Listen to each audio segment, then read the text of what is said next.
As they were going out, they met a man from Cyrene named Simon, and they forced him to carry the cross. They came to a place called Golgotha, which means the place of the skull. There they offered Jesus wine to drink mixed with gall, but after tasting it, he refused to drink. When they had crucified him, they divided up his clothes by casting lots. And sitting down, they kept watch over him there. And above his head, they placed the written charge against him: "This is Jesus, the King of the Jews." 2 robbers were crucified with him, one on his right and one on his left.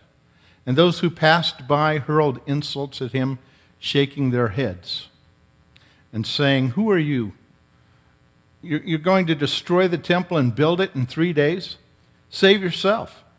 Come down from the cross if you are the Son of God." In the same way, the chief priests and the teachers of the law and the elders mocked him.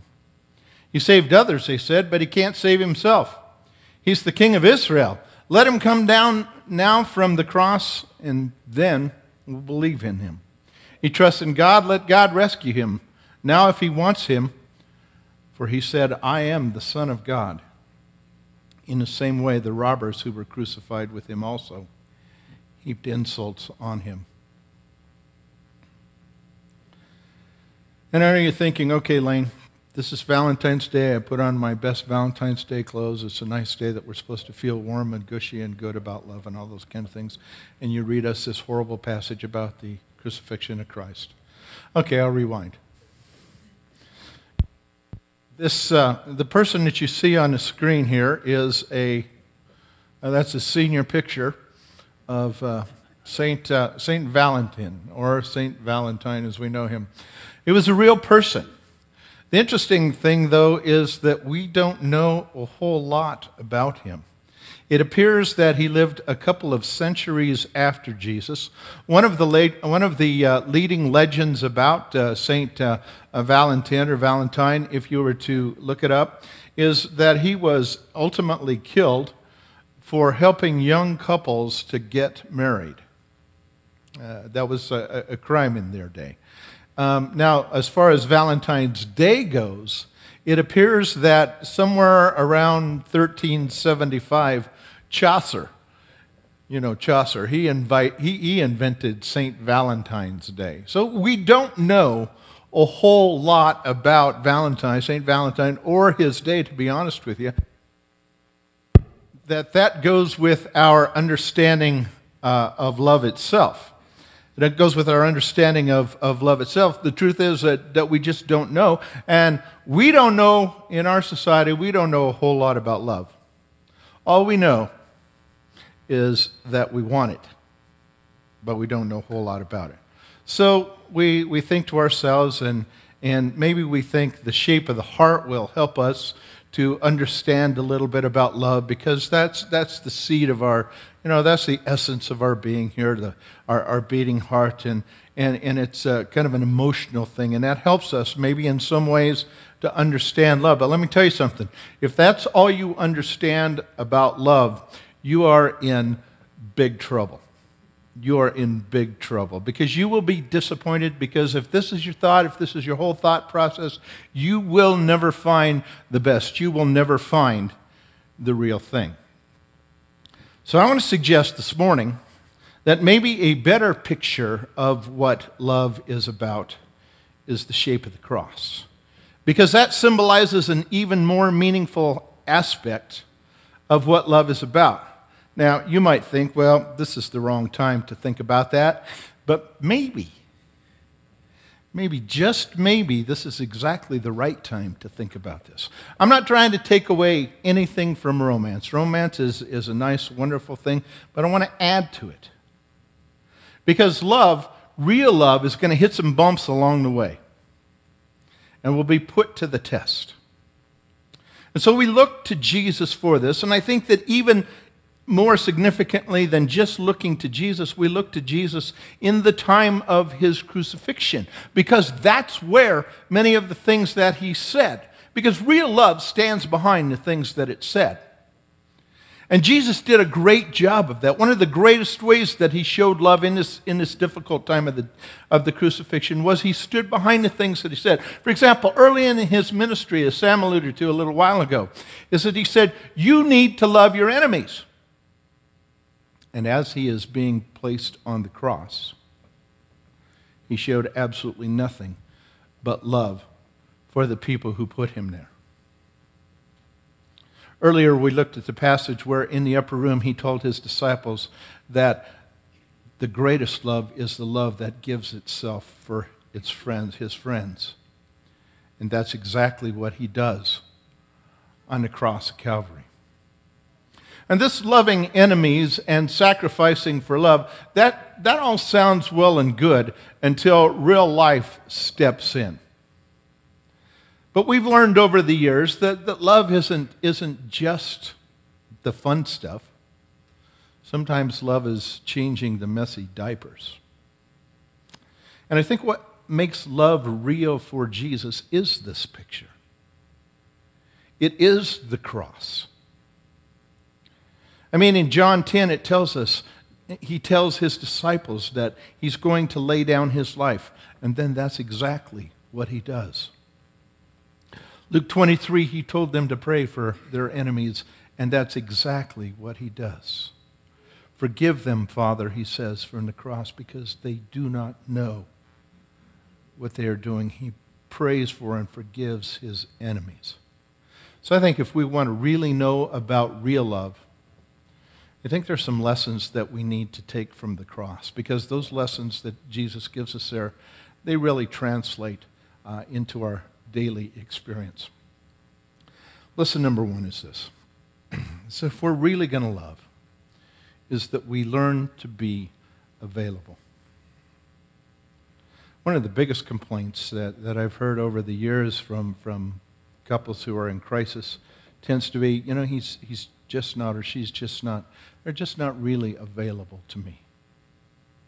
You see, that's the very lesson of the incarnations in that Philippians chapter 2 passage that we've referred to so many times, where it says that Jesus emptied himself and he became available. He came to us as people. That's the lesson of the cross. That he became completely available to us so that we would be able to see God. And the problem with availability, as we've found, is that it's sometimes very inconvenient to be available for somebody. Sometimes it means that we have to adjust our schedule. Sometimes it means the kind of things that we would like to do, we have to put off, or we have to change our plans. Sometimes being available means that we have to travel some great distances.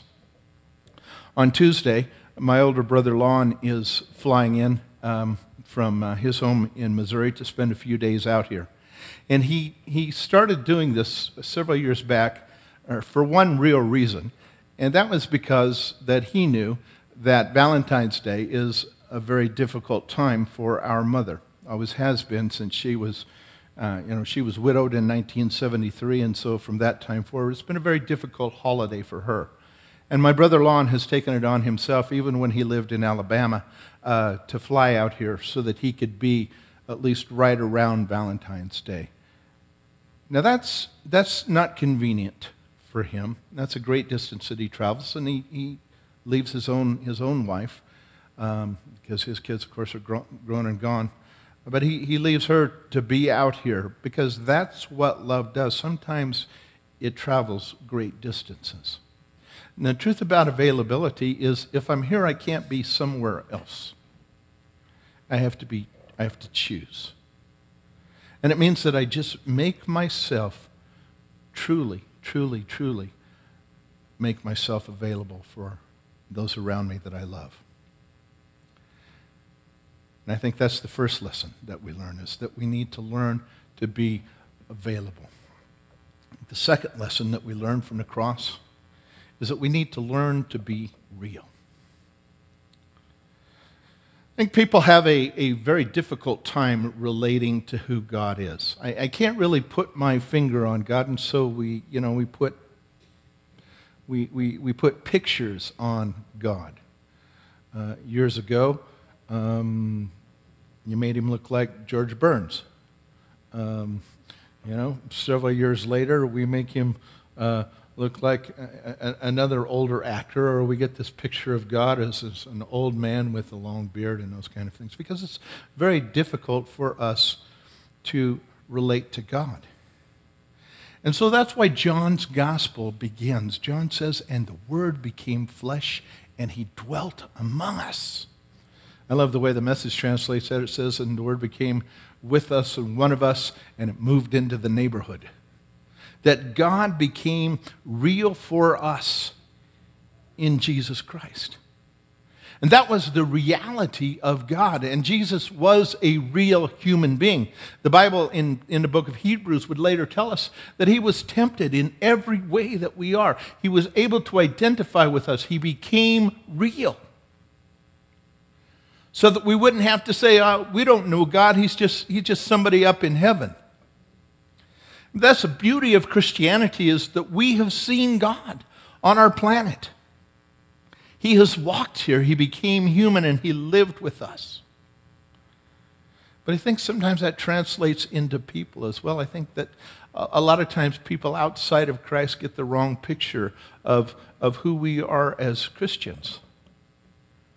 Sometimes they think that we're supposed to be perfect and we never have any problems. And unfortunately, sometimes the church feeds that. But the truth is that God has called us. God came to us to show us what reality is, and he calls us to be real. And people, as we love the world around us, people need to see that we are real, that we're not making excuses who we are, that we are people, we acknowledge that we are people in process, and it's a process. And just as love between a couple grows, so love between us and the world grows every day, because it's a process that we're a part of. The second lesson that we see from the cross, the real suffering, the real death, is that we are called to be real. We are called to be real. The next lesson that we find in the cross is very simply this, is that if we want to love, we need to be prepared. And let me tell you something, you really need to be prepared, because this love is going to cost you. It's going to cost you. Now, romantic love costs us. Did a little research on this week. Is it around Valentine's Day? 58 million pounds of chocolate will be purchased in the United States. As far as Valentine's gifts go, over $448 million will be spent on Valentine's Day gifts. Some of you aren't doing your part. There will be 36 million of those chocolate boxes shaped like hearts sold.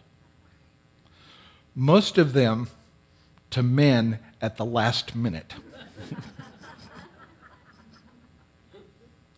It is an expensive holiday. But real life, real love is even more expensive than that. I mean, we think about our families. We think about the people who are close to us. We spend incredible amounts of time and money with our families on the people that we love, because we know that real love means that we sacrifice. And the interesting thing about this is when you give yourself to someone that you love, you do it gladly. You do it without thinking, and the sacrifice actually becomes a privilege. Nobody's thinking, oh, you know what, I got to buy a box of chocolate to her, you know. And sometimes, even though the process, you write out checks for taking care of your family, for your spouse or your kids, and you don't think, oh, I really wish I didn't have to do this. The sacrifice becomes a privilege. I think this is infinitely more impressive when you think about Jesus' love sacrifice for us. Because the cross isn't just the cross to him because he knew everything. In his preparation to give to us, he understood everything. He knew it was all going to happen in advance. He knew that he had created the elements that would grow the tree that would be turned into the cross that he was nailed to. He knew that he had created the elements that would be turned into a nail and would be driven through his hands and feet. He knew all of this. And he also knew he didn't have to do this. That all he had to do was say, okay, enough's enough. But he made the choice. He made the choice to sacrifice. And I think that brings me to the last and maybe the most important message of love from the cross. You got to be all in. If you're really going to be in a love relationship, you got to be all in. And love always has a goal, doesn't it? I mean, maybe the goal is marriage, maybe the goal is children or grandchildren. And if you want to get to the goal, you got to be all in. You got to get there. The Bible says that Jesus not only says that he was all in, but it tells us why he was all in. Hebrews chapter 12, verse 2 says this, let us fix our eyes on Jesus, the author and perfecter of our faith, who for the joy set before him endured the cross, scorning its shame, and he sat down at the right hand of the throne of God. Look at that. Who for the joy set before him, he endured the cross. Who, because he knew what was happening, he knew the joy. And the joy, let me tell you something, the joy wasn't that he was going to die by crucifixion. It's a horrible death. The joy was our salvation. And because of that joy, he was willing to sacrifice himself because he knows what love is. I think the Apostle Paul got the same picture. He was all in. The book of Philippians chapter 3 says this, brothers, I don't consider myself to have taken hold of it, but one thing I do, I forget what is behind, and I strain toward what is ahead. I press on toward the goal to win the prize for which God has called me heavenward in Christ Jesus. He knows the prize is ahead. And he says, I'm all in. He says, I'm all in. Now for us,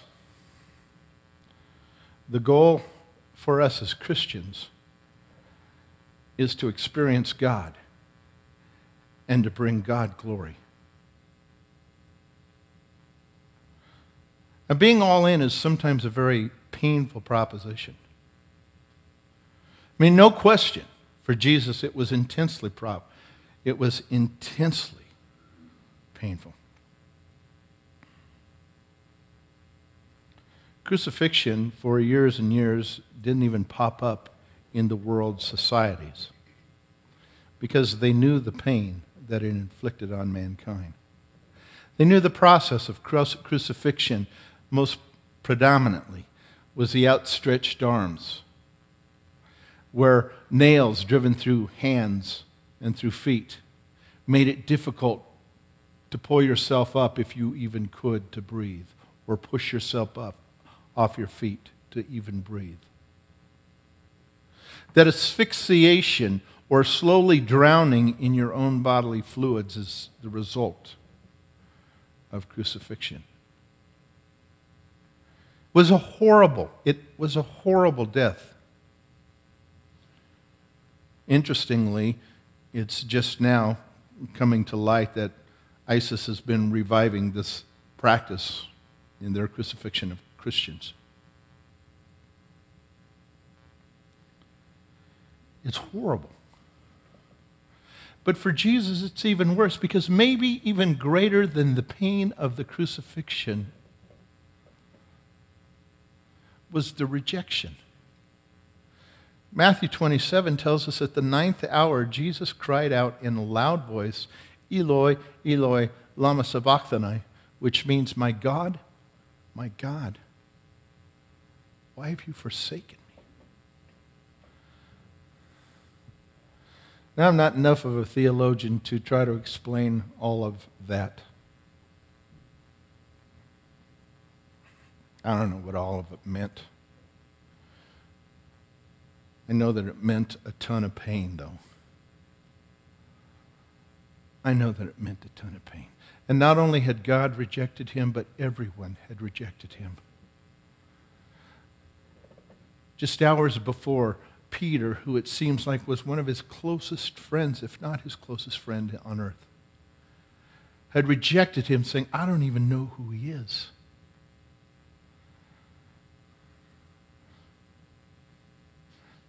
It appears that John is the only apostle who's there at the crucifixion scene. They'd run, they'd scattered, they'd rejected. And yet for 6 hours he hangs suspended because of love. Now you and I know what it means to have love rejected. If you don't, hang around a little while, you will. It happens, and it hurts deeply. Maybe your kids have looked at you and they've said, I hate you. Maybe someone who you love very deeply has rejected your gestures of love, or maybe someone has even rejected you. But you don't quit. You don't quit because you're all in. No matter what the bumps and bruises, you're all in. We just witnessed last week the Super Bowl. Can I say Super Bowl? I mean, I know that that's a trademark phrase and all that. But I'm going to say it anyway. One of the storylines that came out of that Super Bowl is that now Peyton Manning is facing hip replacement.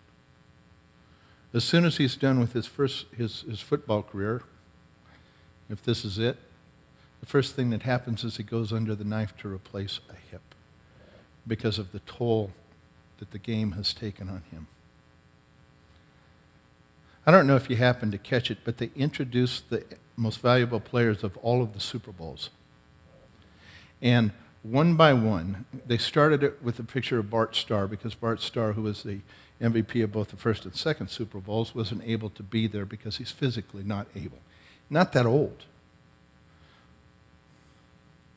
I mean, 70s. And he couldn't be there because of the toll that the game took.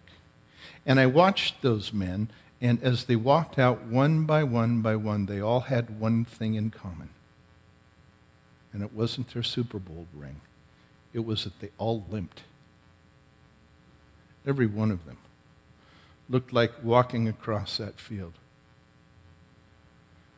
It was extremely painful.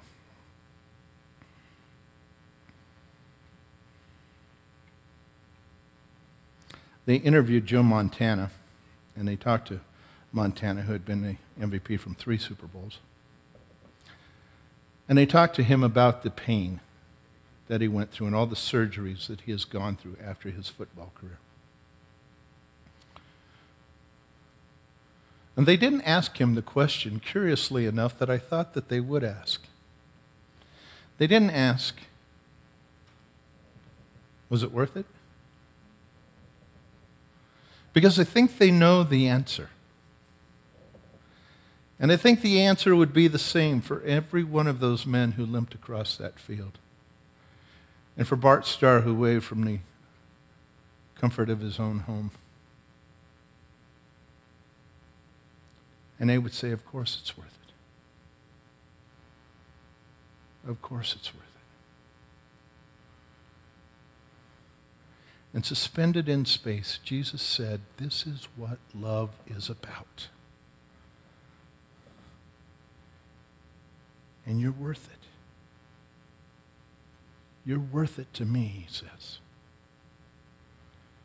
Not only that, he says the rest of the world is worth it. And he calls you and I to be his love to this world. And Father, I pray that we would be about that business. That we would be your love. For this world so desperately needs what you have to offer. And Father, I just pray today that as we open our hearts to you, that you would help us to understand that we've been put on purpose, and that purpose is very simply to love. We know that we can't love from our own strength or power or abilities, but we know that you have come to live within us so that we can be your love. Help us to allow that to flow through us today. In the name of Jesus.